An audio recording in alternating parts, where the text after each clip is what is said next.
So, good morning to all of you.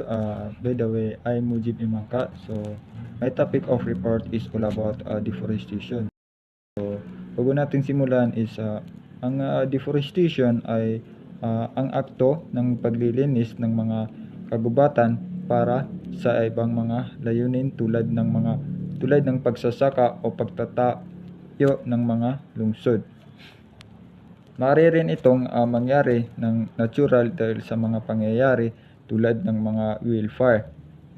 Ang mga ito ay may malubhang epekto sa kapaligiran. So, katulad ng climate change. Ang climate change is yan yung pagbabago ng klima. So, ang mga puno ay sumisipsip ng carbon dioxide. Carbon dioxide isang greenhouse gas na nagiging sanhi ng global warming. Kapag ang mga kagubatan ay pinutol, ang carbon na ito ay naglalabas muli sa atmosfera na nagpapalala sa pagbabago ng klima.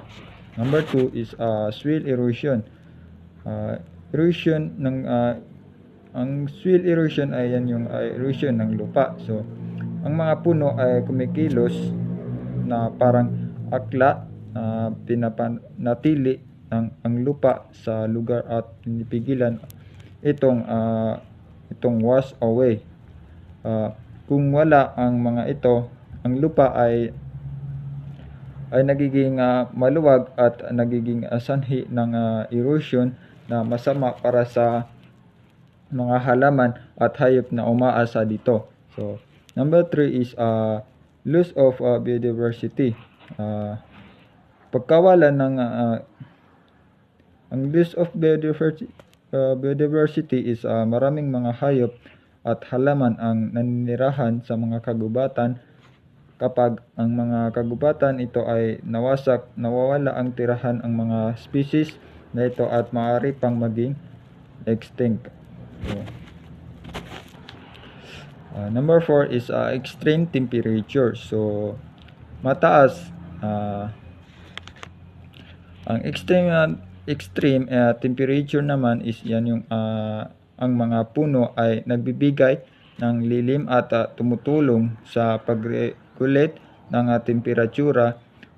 Kung wala ang mga ito, ang lupa ay nagiging mas mainit sa araw at mas malamig sa gabi na nagpapahirap sa mga halaman at hayop na mabuhay. So, number 5, the last number is zoonotic diseases. So, ang deforestation ay nagdadala sa mga tao na mas malapit sa mga hayop na nagpapataas ng panganib ng pagkalat ng mga sakit mula sa mga hayop patungo sa mga tao. So, ang World Welfare Fund is yan yung ay nagtatrabaho upang protektahan ang mga kagubatan sa pamamagitan ng pagkikipagtulungan sa mga gobyerno at negosyo upang mabawasan ang deforestation at itaguyod ang mga sustainable practices.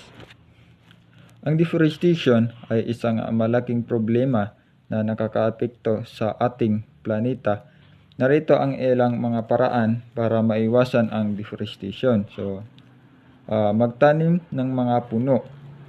Ang pagtatanim ng mga puno ay isang simpleng paraan para makatulong itanim ay nag-aambag sa pag-establish ng klima, pagbabawas ng global warming at pagpapanatili ng tubig.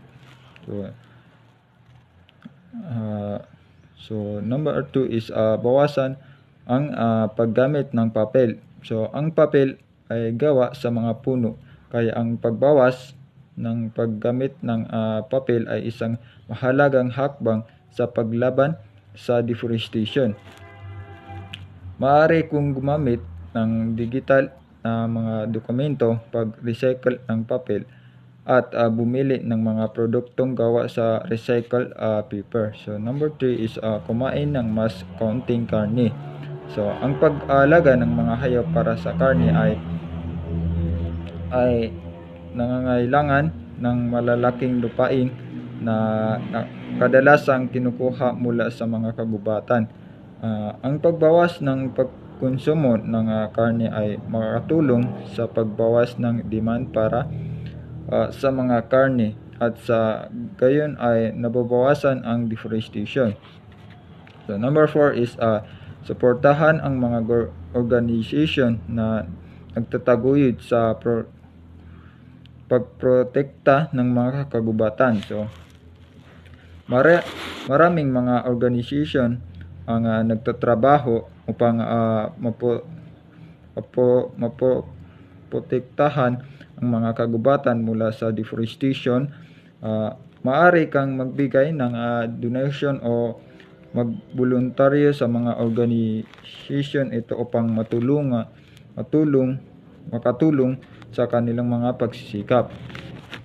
Number 5 is magsalita tungkol sa deforestation. So, ang pagpapakalat ng kamalayan tungkol sa deforestation ay halaga upang may impluwensya ang mga tao na gumagawa ng mga pagbabago sa kanilang mga gawi. Maaari kang makipag-usap sa iyong mga kaibigan at pamilya tungkol sa deforestation. Maaari kang sumulat ng mga artikulo o magbahagi ng mga post sa social media. Ang paglaban sa deforestation ay isang kolektibong responsibilidad sa pamamagitan ng paggawa ng mga maliliit na pagbabago sa ating mga gawi.